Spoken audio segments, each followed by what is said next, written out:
네, 자, 두 번째 시간 말씀 이어서 나옵니다. 자, 이제 2페이지로 들어갑니다. 레위기 19장 19절 너희는 내 규례를 지킬지어다. 네 가축을 다른 종류와 교미시키지 말며 네 밭에 두 종자를 섞어 뿌리지 말며 두 재료로 직조한 옷을 입지 말지며 이렇게 말씀이 이어지는데 이것은 내 이웃 사랑하기를 내 자신과 같이 하라 하는 말씀에서 이어지는 말씀이기 때문에 지금 1시간 동안 왜 그렇게 분명히 이어지는지를 설명하느라고 전체적인 윤곽을 지금 사실은 설명을 한 거예요. 자, 이 율법이 이제 신명기에는 22장 9절로 11절에 네 포도원에 두 종자를 섞어 뿌리지 말라. 그리하면 네가 뿌린 씨의 열매와 포도원의 소산이 빼앗김이 될까 하노라. 그 다음에 너는 소와 나귀를 결의하여 갈지 말며 양털과 배실로 섞어 짠 것을 입지 말지니라 라고 구체적으로 내용을 이제 설명을 했어요. 그런데 이스라엘의 포도원에 두 종자를 심은 이야기가 신약 성경에 나오죠. 어디에 나와요?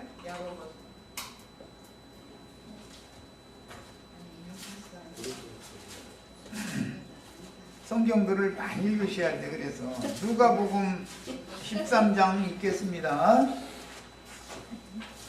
포도원에는 포도만 심어 있어야 되는 거 아니야. 율법대로 다 지킨다면. 그런데 포도원에 다른 것이 같이 자라고 있으면은 그거 안 되는 일이죠. 율법을 범한 짓이니까. 자, 누가복음 13장 6절로 7절을 읽겠습니다. 이에 비유로 말씀하시되 한 사람이 포도원에 무화과 나무를 심은 것이 있더니, 무화과밭이 아니고 포도원이에요. 포도원인데 무화과 나무를 심어놨으니까 지금 두 종자가 섞어 있는 거죠. 왜 이런 비유를 하셨는지를 잘 이제 생각해 보셔야 돼. 이거 문맥이라는 건 언제나 흐름이 있는 거예요. 말씀하시고자 하는 의도가 있어서.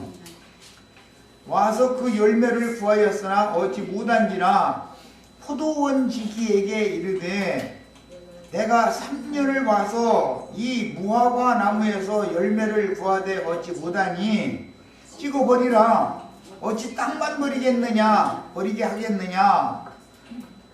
포도원 지기가 이제 대답하는 거예요. 대답하여 이르되 주인이여 금년에도 그대로 두소서.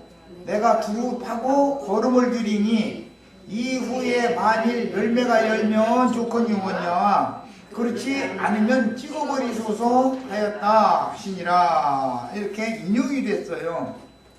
이것은 앞에 이제 두 가지의 예가 나와 있어요. 빌라도가 어떤 갈릴리 사람들의 피를 그들이 제사하는 그 제물 위에 빌라도가 피를 섞어서 제물로 사용하게 한 일 때문에 이건 이제 세상 분주에게 우리가 이런 핍박을 당하고 있다. 이제 종교성이 이제 막 있는 사람들이 이제 그걸 예수님한테 고했어요. 그러니까 그걸 고하는 사람들 보고 야, 갈릴리 사람들이 그러면 예루살렘 사람들보다 죄가 더 많아서 그런 박해를 받았냐? 이제 그 말씀을 하셨죠.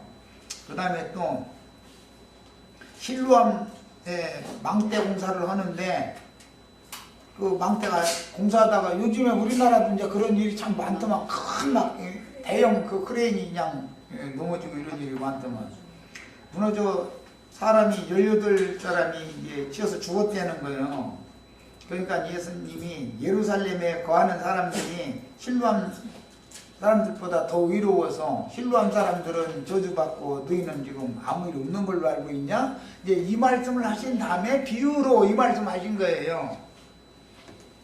자, 이제 다시 이 자료 본문으로 돌아갑니다.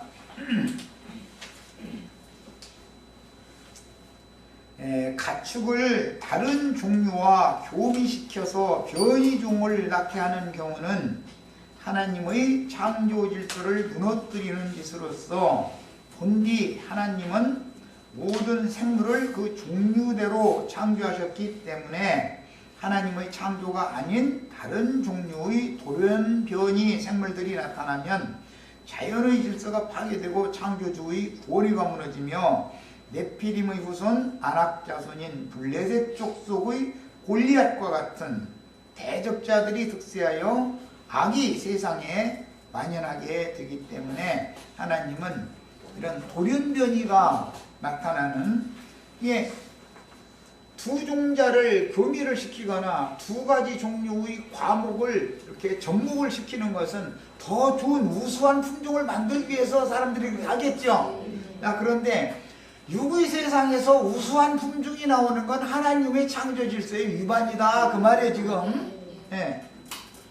그냥 하나님이 지어주신 대로 잘 갖추고 그러니까. 예. 예.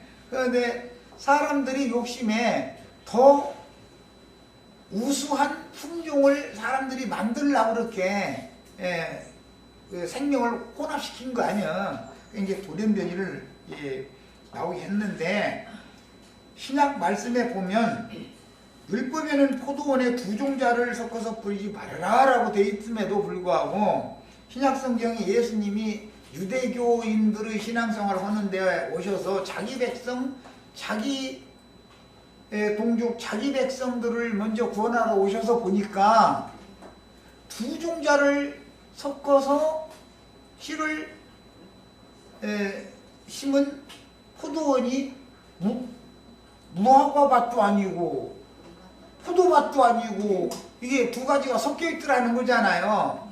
자, 이것은 세상 나라의 선하고 옳고 좋은 것을 추구해가면서 하나님의 의도, 하나님의 선도 같이 추구를 한다. 지금 그 말이에요. 이제 이것이 기독교계 이 주님의 교회라고 하는 것은 포도원으로 상징이 되지요. 구약시대에는 그게 무화과 나무 밭이야 되는 거예요. 에덴 동산에 그 무화과 나무가 있었잖아요. 상징이죠. 이게 이스라엘 12지파는 무화과 나무들로 상징을 하는 거고 신약의 교회는 포도나무로 상징을 하는 거예요. 예수님은 포도나무로 오셨지 무화과 나무로 오신 게 아니었죠. 근데 다만 나는 참 포도나무다. 마위 포도나무도 있으니까 들포도라고 하는. 그래서 이렇게 표현을 했어요. 그러면 원래는 신약시대가 되면 포도장에 포도나무만 심겨져야 맞는 거예요. 그런데 이 말씀을 누가복음에서 하신 것은 예수님이 말씀을 전적으로 배척하는 것도 아니더라는 거예요. 그렇다고 해가지고 유대교의 교리나 관념을 버리는 것도 아니더라는 거예요. 그런 사람들이 예수를 지금 따라다니고 있는 거예요. 그래서 포도원에 무화과 나무가 심겨져 있는데 그 무화과 나무는 열매를 맺지를 못하더라. 이렇게 비유를 한 거예요. 예, 이해가 되셨죠? 돌연변이는 저 열매가 안 나오는가 보지 아마. 실제로도 아마 그 생명의 원래의 씨가 없으니까 아마 그런 모양이지. 자, 이게 이제 무엇을 말하느냐? 이것은 하나님의 경륜은 때에 따라서 하시는 일이 다르기 때문에 구약시대에는 당연히 무화과 나무를 심는 것이 맞은 거예요.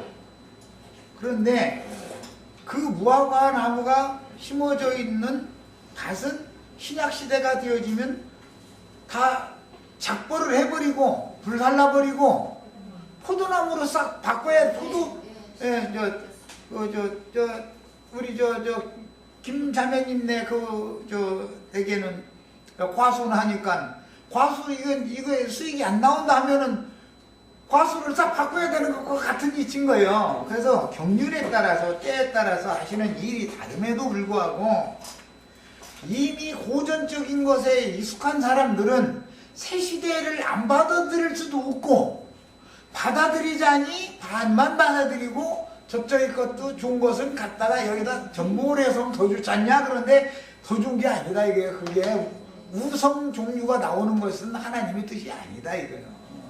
그런 뜻이요. 그러니까 기독교계에서 떠났으면 기독교 개혁 일을 잊어버려야죠. 그리고 주님이 세우신 교회 생활을 완전히 해야 되는 거예요. 그런데 이것은 주님이 세운 교회에 들어와가지고 기독교 유대교에서 하던 것을 자기네들의 관념에 버릴 수 없는 것은 가지고 자꾸 두른다 이거예요. 이것이 교회 생활이 세속화되어지고 타락하는 원인이다 이런 말이에요. 옛것을 버리지 않고 옛것을 좋은 것이라 해가지고 그걸 그대로 새 것에다가 갖다 자꾸 섞으려고 하는 거예요. 하나님은 그것을 싫어한다 지금 그 말이에요. 무화과 나무가 심어진 이제 예루살렘을 그 무화과장으로 예수님이 비유하잖아요. 그래가지고 저주했다는 거잖아요. 그래서 막 풀부터 다 말라 죽어버렸다는 거거든. 그거 다 말라 죽어야, 무화과 나무를 다 말라 죽여야 포도나무를 새로 과목을 바꾸려고 그러는 거 아니에요 지금. 그런데 그 사람들은 다 죽으면 안 되는 거예요. 맨나무나 낙차까지 살려가요 해서 섞어야지. 그 사람들의 생각은. 이게 유대교인들의 낡은 관념이었다 이거예요. 광야를 끝났으면 가나안 땅에 들어가면 광야에 있던 건 버려야죠. 당연히. 그런데 광야에 있던 것을 막 번제단도 메고 들어가야 된다 해서 막 이렇게 나오면 하나님 앞에 제사해야 되니까 성막도 갖고 가야 된다 해서 자꾸 이렇게 해서 하면 하나님이 그게 감당이 안 되는 거예요. 가나안 땅 생활은 가나안 땅에서 그 땅에서 나오는 걸로 다 해야지. 광야에서 성막을 건축하고 예배하던 것은 애굽에서 가져온 것들이잖아. 그게 다. 왜 세상 것을 교회로 끌고 들어오냐 지금 그 말이요. 하나님은. 그럼 세상 것을 그냥 버려버리고 교회에 하나님이 주신, 하늘에서 주시는 더 새로운 것으로 교회를 세워야지. 애굽에서 가지고 온 걸 가지고 그건 광야 생활 동안에나 그 필요해서 하는 일이지. 왜 그걸 또 그 애굽의 것을 가나안 땅까지 가져가려고 하냐 자꾸 그 말이요. 광야 끝에서 딱 끝내는 거예요 그것은. 예, 이 얘기요. 이 신앙생활이라는 게 이게 그래서 전통, 유대인들은 모세의 율법과 장로들의 유전과 전통을 끝내 버리지 않으려고 하기 때문에 예수님과 계속 다 부딪히는 거 아니에요. 예수님 그거 버려라. 그게 너희 유전, 장로들의 유전을 통해서 정작 사실은 너희가 하나님 앞에 받은 율법을 너희는 사실 그걸 장로들의 유전 때문에 범하는 짓을 하고 있지 않냐. 그거 버려라. 순수한 말씀만 지켜라. 지금 예수님은 자꾸 그걸 요구하시는 거거든. 그 얘기예요. 자, 이제 그래서 돌연변이가 생긴 것이 이제 대표가 그게 골리앗이라는 사람이 그게 블레셋 족속은 그게 안악자손 큰 자들이라는 거잖아요. 가나안 7족속 중에서 이름에 들어가 있지 않던 족속이 블레셋 족속이요. 가나안 7족속 중에 이름이 안 들어가잖아요. 그런데 7족속들 중에서 큰 자들이 전부 블레셋이라고 그런단 말이야. 이것은 영적인 할례를 받지 않은 육으로 하나님을 섬기는 사람들을 상징하는 거예요. 블레셋 족속은. 그래서 다윗과 블레셋 족속이 끝내 전쟁을 하죠. 다윗은 이기잖아요. 그럼 이제 대표로 싸울 때 소년 다윗과 그 블레셋 족속 중에 골리앗이라고 하는 사람이 싸워서 다윗이 이겼다는 거잖아 지금.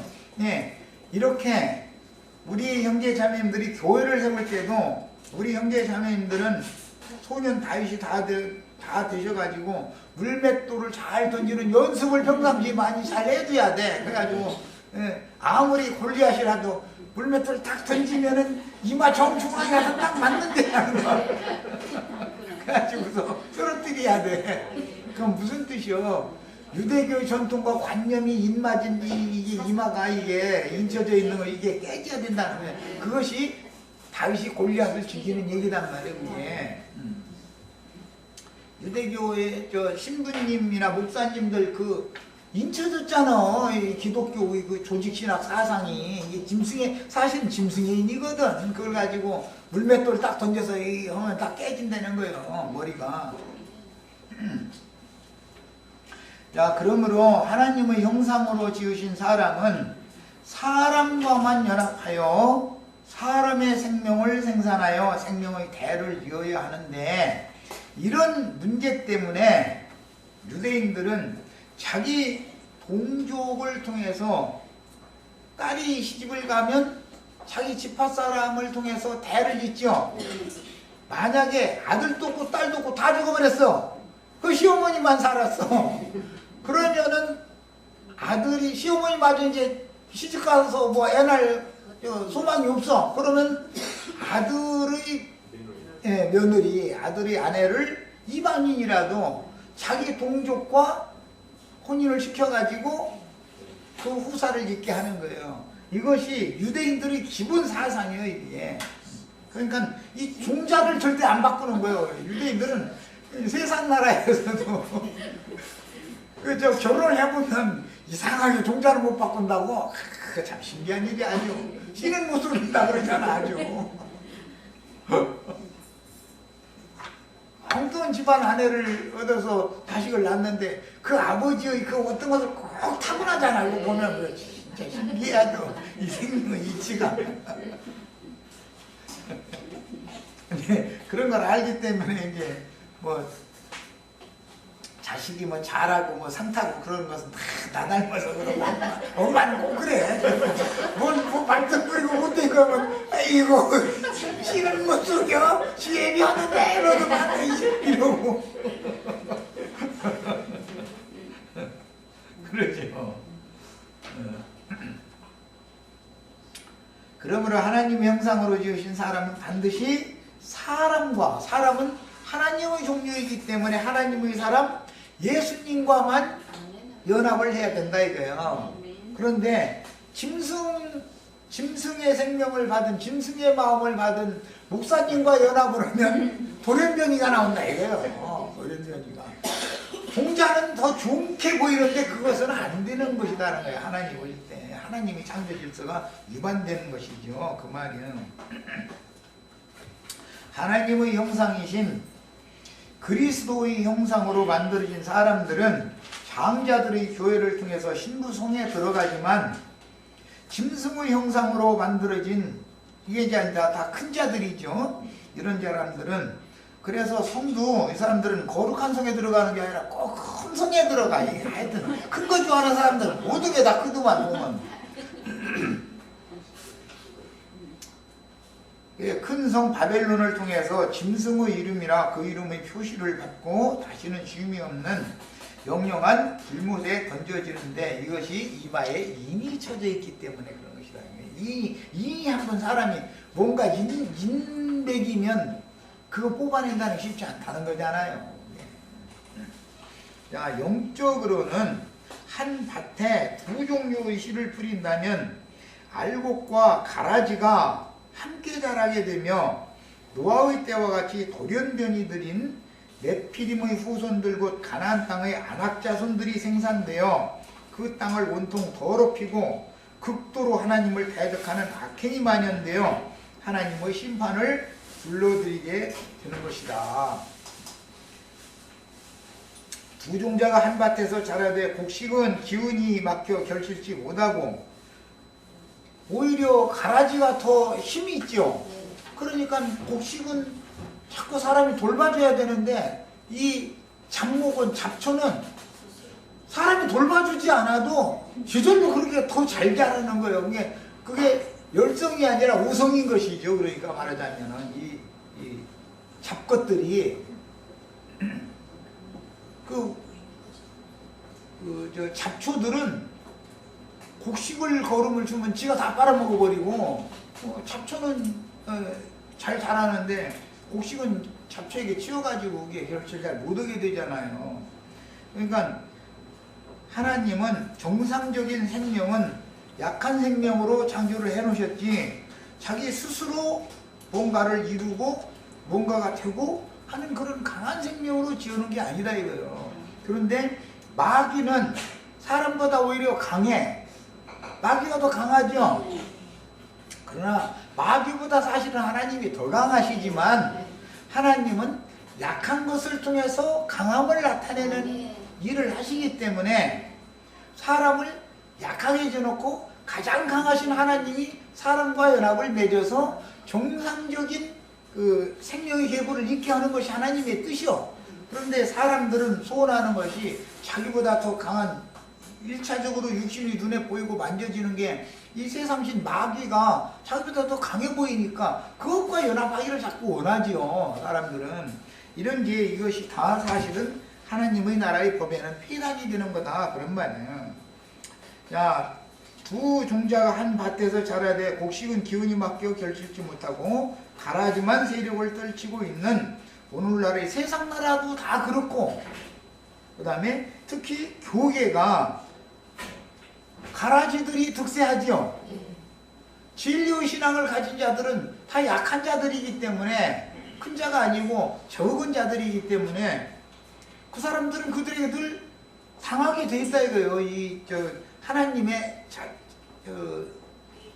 하나님의 생명을 받은 하나님의 아들들은 악한 자의 아들들보다 약하게 돼 있다 이거예요. 이것이 이 세상 나라의 불공정인 것이지요. 구조화이고, 그 다음에 두 재료로 직조한 옷이란 낡은 관념에 따른 고정관념인 율법 사상과, 이건 이미 아까 골리앗을 왜 물맷돌로 던졌을 때 이마 정중앙에마에서 죽었다고 그랬나, 그것은 낡은 관념을 가진 자들이 큰 자들이다 이게요. 하나님을 섬기는 신앙세계에서도 그게 골리앗으로 대표 상징을 해놓은 거예요. 근데 다윗은 단순하게 그냥 하나님을 섬기는 사람이고, 그런데 다윗이 오히려 이 골리앗을 이기는 얘기를 지금 성경에 해놓은 거잖아요. 이것은 은혜로 시작한 신앙이 다시 율법으로 돌아가 결국은 율법 행위인 육체로 마치게 마련입니다. 오늘날 소위 복음을 깨달았다고 외치는 자들은 거의가 두 재료로 직조한 옷을 입은 자들이니 그들의 사고는 기독교계의 모든 전통들을 여전히 두둔하고 실행하면서도 입으로는 교계의 개혁을 부르짖으며 말장난을 하는 거, 이것이 폐단이다 이거예요. 우리는 사람이 손으로 지은 물질적인 성전 무너뜨려야 된다라고 가르치고, 신부제도나 목사제도는 없어져야 된다 이렇게 가르치면 그 사람들은 가만 안 있죠. 그 사람들은 현재 세상 나라의 이 기독교 개의 기득권을 그들이 갖고 있는데, 그러니까 이 진리의 증인들은 약하지만 주님이 지켜주셔야 되는 일이고, 그들은 세상신 마귀가 그들의 애비니까 그들 편에서 당연히 그렇게 권세를 부리게 한 것이죠. 자, 그들의 의식 속에는 여전히 기독교의 낡고 폐해져야 마땅한 것들을 추종하는 관념들이 가득하여 유대교 전통과 사람의 주장을 견고히 갖고 있으면서도 입으로는 개혁을 또 외쳐. 그러니 이게 얼마나 이율배반이냐 이거예요. 그들의 말을 들어보면 기름친 듯이 유창한 말들로 다 말쟁이들이 진짜 사람의 귀를 아주 완전히 그냥 미혹시켜버려. 헛된 이론들을 나열하면서 자기 이론을 전개하며 말장난을 하고 실제로는 기독교의 악습을 그대로 행하여 이율배반적인 행동을 하지만, 이런 행실은 두 재료로 직조한 옷을 입었다는 것을 나타냅니다. 기독교의 신앙생활과 주님의 교회의 신앙생활이 완전히 구분되어야 된다, 지금 그 말이에요. 자, 이번에는 정혼하였으나 속량도 해방도 되지 못한 여종과의 동침이, 이것은 자유 있는 여자, 자유자의 딸이 정혼을 했다가 어떤 다른 남자와 동침을 했으면 죽죠. 그 남자도 죽여요. 그런데 이 사람의 신분은 종이요, 여종. 종의 신분인데 아직 속량도 받지 못했고 자유자의 신분이 안 됐다 이거예요. 이 말은 아직 예수님이 오시기 전의 이스라엘 사람들의 상태를 상징하는 말이요. 예수님과 정혼한 관계죠. 이스라엘 백성들은 하나님과 정혼한 관계죠. 정혼자가 따로 있는데 모세의 제자들과 연합을 맺어. 그런데 그것이 죽을 죄는 아니요. 왜? 하나님의 경륜이 그러니까. 하나님의 경륜이. 예수님이 아무 때나 오시는 것은 아니니까. 오셔서 모든 율법을 이루실 때가 있기 때문에 그때까지는 그 몽학 선생들에게 맡겨놨다 이거예요. 그래서 그것이 허용을 하지만 그러나 죄가 아주 없는 것도 또 아니다라는 거예요. 그러니까 유대교 생활을 하는 것은 기독교인들의 생활은 죄가 없는 것은 아니지만 죄가 또 이게 참 말이 좀 애매하네 이게. 네. 자, 만일 어떤 사람이 다른 사람과 정혼한 여종 곧 그 여종은 자유자가 아니에요. 종이에요. 여종은 아직 속량되거나 구속받은 사실이 아직 없다 이거예요. 다만 이것이 예언, 약속만 되어져 있는 정혼만 한 상태지 완전히 예수님이 구속을 이룬 후에 그 영을 영접해서 받아들여서 신랑과 연합을 맺은 중이 아니에요. 지금 해방되지 못한 여인과 동침하여 설정했다는 말씀을 가르쳤다 그 말이에요. 그것은 책망받을 일이다. 그런데 또 그렇게 하게 또 경륜을 집행을 그렇게 하시고 나서 그러니까 그것은 그러니까 완전한 구원이 아니죠. 이스라엘 구약 시대의 이스라엘 백성들은 완전한 구원이 아니었던 것이죠. 그러니까 앞으로 예수님이 이룰 구원에 대한 예표적인 구원을 받은 것이었었지. 그 말이에요. 그러나 그들은 죽임을 당하지는 아니하리니 자유자가 이런 경우는 죽는 거예요. 남자든 여자든 다 죽이라고 돼 있어요. 그 여인이 해방되지 못하였기 때문이라. 뭐에서 해방받지 못했느냐? 죄와 율법과 세상에서 완전히 벗어난 사람이 아니다. 이제 나는 이제 그 구원파 사람들 보고 당신들은 교리 구원을 받았다고, 당신들은 요한의 세례만 알지 그리스도 이름만으로 세례를 또 받아야 된다는 것을 아직 모르고 있다고. 이제 이러면 자기네들은 침례식 했다고 막 해가면서 이제 나한테 침식이면 아니 그런 종교 의식 행한 걸 지금 내가 말하는 거 아니잖냐고. 그럼 못 알아들어 또 내 말은. 이게 지금 전도하기가 이렇게 어려운 거예요. 기독교 교회도 다 가르치만 있는 게 아니죠. 주님의 백성도 있죠. 그래서 그런데 기독교계 안에서 아직 못 나왔다라는 말은 무슨 뜻이에요? 종의 신분을 벗어나서 죄와 사망의 법에서 생명의 성령의 복으로 완전히 해방받은 사실이 아직 없다 말이에요. 그냥 객관적으로 그냥 예수 믿었으니까 구원받았지 이러고 있는 거예요. 지금 말하자면 종이요 종. 그러다 보니까 여전히 세상의 종노릇하고 죄의 종노릇하고 율법의 저주에서 매여서 종노릇을 여전히 하지요. 그러면서 자기네들은 또 말로 입으로 구원받았다고 그러죠. 그러니까 이게 죄가 아주 없는 것은 아니라 또 죄가 있어요. 이게 이래서 애매모호해요. 이게 아주. 그 사람은 지옥불에 던져 넣을 사람은 아니고 1000년 동안 바깥 얻으면 쫓겨날 사람이다 이 말이에요. 이게 참 되게 어려운 부분이에요. 이게 아주. 그 남자는 남과 정혼한 여종을 여종에게 설정한 남자죠. 그 남자는 그 속건제물, 하나님이 정해놓은 그 속건제물은 예수님을 말하는 거예요. 속건제물 곧 속건제 수양, 이거 예수님을 말하는 거예요. 이건 이미 16장 때 충분히 말씀드렸죠.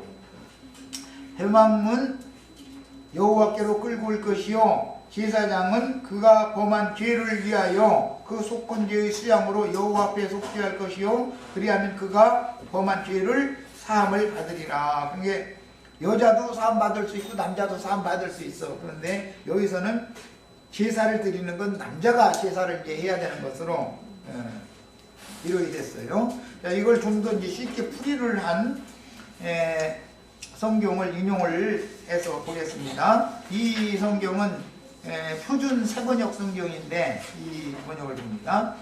한 남자가 여자와 동침하였는데 만일 그 여자가 노예의 신분이고 자유자 신분이 아닌 여자예요. 여자는 지금 여자는 늘 교회를 말하는 거예요.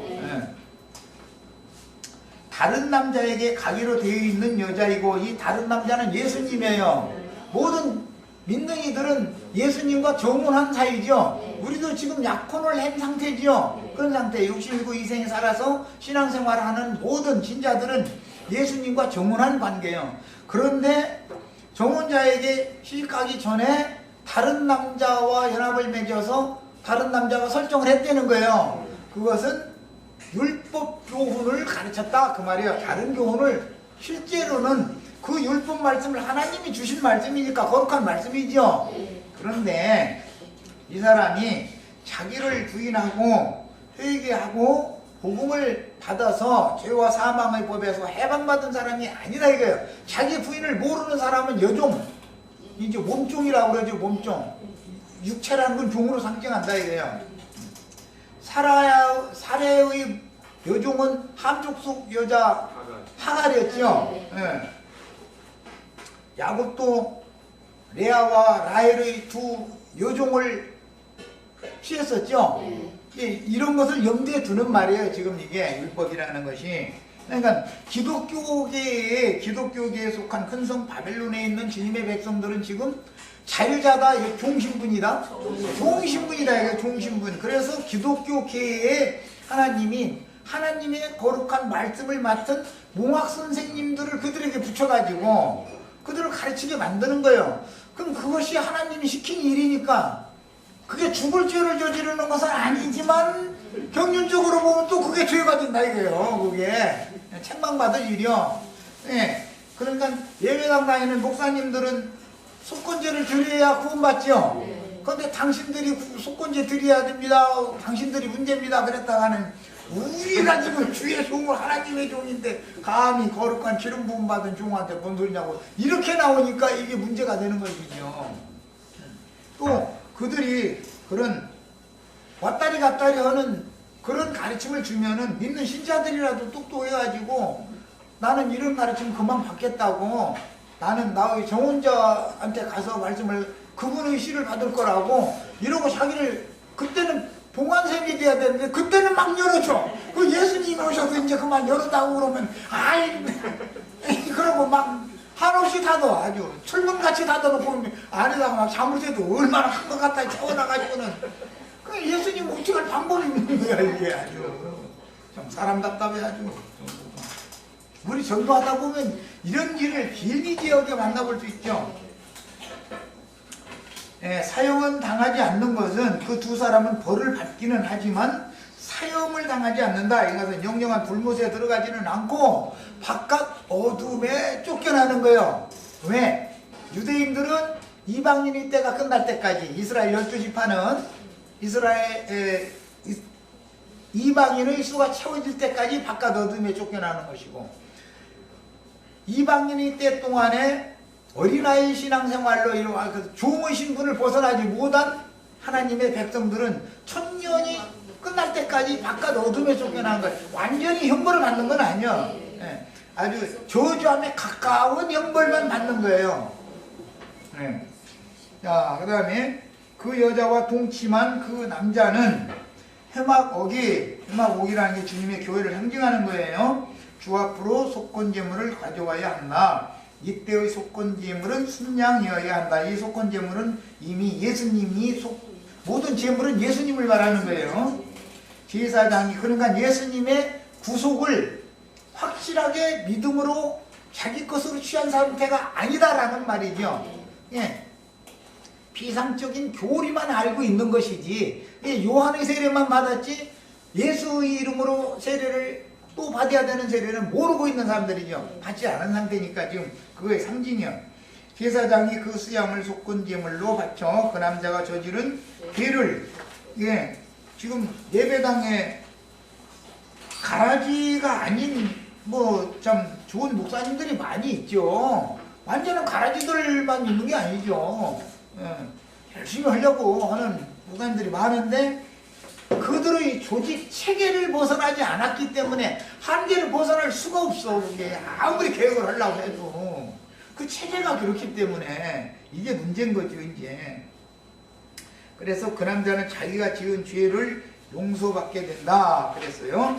자, 정언을 했지만 속량도 되지 못하고 해방도 되지 못한 여종이라. 이 말은 그리스도의 배필로 약혼을 한 신분이지만 구약의 12지파도 예수 그리스도의 배필로 약혼한 관계죠.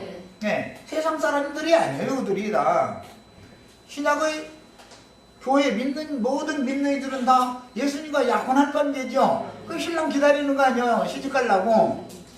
자, 그렇지만 혼적인 신자들의 교회다. 영적인 신자들이 아니다 이거는. 완전히 육신적이냐 그건 아니다. 세상 사람은 아니니까 혼적이요. 광야교회 생활하는 거야 말하자면.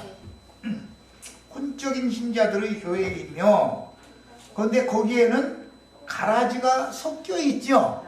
이들의 교회에는 가라지가 당연히 섞여 있는 거예요.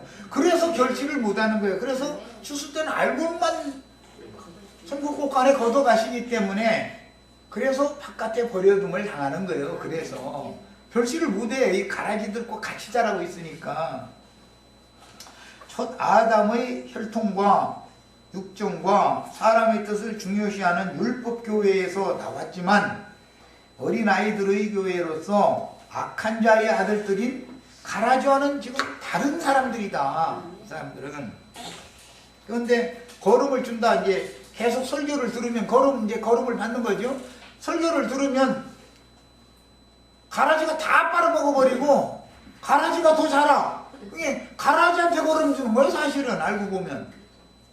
그게 뭐냐면 그것도 이제 폭삭 썩은 TV도 아니고 막 화학 비료 갖다가 축복이 있을지어다 뭐 어디 왜 옆구리 아픈 분 손 드세요 뭐 조용히 일어나세요 나좀 줄로 믿습니다 막 이런 게 다 뭐냐면 지금 말하자면 화학 비료 막 주는 거 아니야. 그럼 아멘 하면 막 이제 육성은 더 잘 되고 영성은 점점 쇠약해져 버려. 이게 정말 사람 수가 아주 이것을 가르치면은 당신들은 왜 이렇게 육을 더 강화시켜 주느냐고. 왜 세상 사람을 더 되게 만드느냐고. 세상에서 나와서 교회로 왔으면 천국 사람이 되게 만들어야 되지. 영혼을 기르는 말씀을 해야지. 왜 그렇게 육을 잘 되게 하는 말을 자꾸 딴느냐고. 그러면 어쩔 때 또 들어보면 또 영혼을 얇게도 섞어서 줘. 또 이 사람 듣는데 이거 아니요. 완전히 60만 년 TV만 주는 게 아니죠. 영적인 진리 말씀도 거기 섞여 있어. 이래 나가지고 이게 정말 참 그러다 보면 사람이 병든다 이거예요. 영혼이. 본문의 여종은 아브라함의 씨를 받아 이스마엘을 생산한 사라의 몸종인 하갈로 상징된 이 하갈은 셈족이 아니죠. 저주받은 함족 사람이죠. 애굽 여자였어요. 세속교계 기독교 체제에 속한 어린아이들의 어머니. 하갈은 어린아이들의 어머니다 이게요. 육이 더 강하고 영은 아주 쇠약한 그런 신자들의 어머니는 하갈로 상징하고 하늘의 예루살렘 완전히 자유자로서 이기는 자들, 장자들을 낳는 상속권자들을 낳는 어머니는 사라로 상징을 해놓는다. 성경이라는 게. 이게 사라는 자유자지요. 하갈은 사라의 여종이에요. 이런 일은 마치 모세가 셈족 여자인 십보라 외에 구스 여자를 또 취한 것과 같은 이치다. 여종 신분인 이스라엘 12지파가 그리스도와 정혼을 하였지만 신약교회도 똑같은 일이 있지요. 남편이 몸값을 아직 지불하지 않은 상태에서 그 표준 세번역에는 번역을 잘 해놨었죠. 그렇게 돼 있죠. 그 그 여자 노예를 데리고 갈 남자가 몸값을 치르지 않아서 그 여자가 아직 자유의 몸이 되지 못한 상태다. 이렇게 번역을 해놨잖아요. 의역을 한 건데 아주 잘 해놓은 거예요. 여자와 약혼을 하면 장가들 때 빗물을 줘야 되는 거잖아요. 남자가 당연히. 그것은 뭐냐? 그 여자의 몸값이단 말이야. 그런데 약혼만 해놓고 몸값 지불을 아직 안 해서 자유자가 아직 안 된 상태예요. 종우 신분 그대로예요. 지금 그 말이에요. 자, 그런 사람들의 특징은 뭐냐? 예수님이 지금 구만리장천 하늘 높고 높은 하늘 보좌에 앉아서 어느 날 자기에게 장가들 이제 오실 날이 있는데 그날 자기는 죽지도 않고 휴거돼가지고 주님의 신부가 된다 이렇게 믿고 있는 거예요. 그것은 무슨 뜻이요? 남편과 지금 생명연합을 맺은 사실이 없는 거지요 지금. 이게 문제예요. 좀 우리 형제 자매님들은 구속을 다 이뤄서 그 몸값 피값을 다 지불을 해놓고 살려주는 영이 되어져 가지고 형제 자매님들에게 오셔서 생명연합을 맺었죠. 그러니까 주님의 교회의 믿음과 이들의 믿음의 특징이 여기서 딱 갈라져 버린다 이거예요. 예. 기독교인들은 지금 예수님이 어디 계십니까? 그러면 저기 하늘에도 계신다 그러고 어떤 사람은 여기도 계시고 저기도 계시고 예. 그러면 당신 지금 가늠하고 있잖아. 밖에 있는 예수 믿어? 안에 계신 예수 믿어? 그러면 양다리 다 믿는다는 거야. 어떤 예수 믿냐 이러면 두신 다 믿는다 이러고 앉았고 누구는 여기 계신 주님은 모르니까 여기 지금 3층선 하늘 보좌에 앉아 계신 주님이 어느 날 자기 데리러 올 거라고 이제 이러고 믿고 있고 이런 상태다 이거예요. 얼마나 지금 이런 사람들은 여종의 신분이지 자유자의 신분이 아니다 그래요. 여종이 그들의 모교인 것이죠. 자유자가 모교해야 되는데. 자, 타인과 약혼한 여종을 범한 남자는 모세로부터 시작해서 세례 요한까지 이사야 말라기 세례 요한까지 모세로부터 시작해서 광야 사역을 할 때도 마귀는 은밀하게 와서 다른 시를 가르쳤지만 모세와 세례 요한까지 이사야 말라기까지 쭉 거쳐서 모세로부터 시작해서 세례 요한까지는 광야에서 바른 하나님의 말씀을 받아서 가르친 종들이지요. 그런데 그 주님의 말씀으로 가르침을 받음과 동시에 신명기 32장에 보면 광야에서 마귀가 보낸 사자들을 통해서 독주를 마셔가면서 마귀를 섬기게 했다는 거잖아요. 근데 그들은 가라지죠. 악한 자의 아들들. 그래서 두 말씀을 자꾸 새겨두고 있는 거예요. 신자들이. 자, 그래서 타인과 약혼한 여종을 범한 남자는 침례자 요한의 사역을 하는 몽학 선생들이며 속건제로 드려야 하는 수양은 구속을 이룬 예수님인데 예수님께 하늘과 땅의 모든 권세를 위임받은 사도들과 증인들인 주 앞에 모셔섰다가 온 땅에 보내심을 받은 하나님의 일곱 영들에게로 다시 사람을 바꿔야, 남편을 바꿔야 된다 이거예요. 신을, 그 머리를 바꿔야 된다 이거예요. 그러므로 반드시 세속 교계의 목회자들에게서 떠나 애굽에서는 부르심을 받았고 가나안 땅으로 들어가려면 광야에서 또 빼내심을 받아야죠. 20세 이상 된 청년으로 자라서 빼내심을 받아야 돼. 그게 한번 부르심만 받은 신앙을 끝내 붙잡고 있으려 해서는 안 되는 거다 그런 말이야. 당연히 또 한번 빼내심을 받아야 돼. 그래서 신약성경에는 부르심을 받고 빼내심을 받은 자들은 이기리로다. 이기는 자들이라는 건 두 단계로 나온 사람들이죠. 홍해도 한번 나왔고 요단도 한번 건넌 사람들이에요. 야, 그 사람들만 사라가 낳은, 위에 있는 예루살렘이 낳은 아브라함 집의 후사들이다 이런 말이에요. 장자권자들은 그들에게 있다 이제 그 말이에요. 자, 그래서 그러면 광야에서 죽은 하나님의 백성들은 그러면 다 지옥불에 들어간 거냐? 그게 아니다는 것이죠. 애굽 사람들과 같은 게 아니기 때문에 그게 아니에요. 예, 이것이 기독교계가 이해하기가 어려운 문제죠.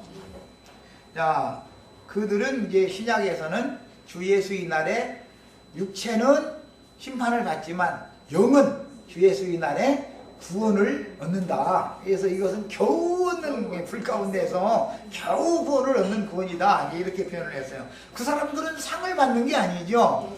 형벌을 받은 것이지. 저주함에 가까운 형벌이지 아주 저주받은 건 아니고 그런 뜻이단 말이야. 일단은 두 번째 시간 여기까지 해서 마칩니다.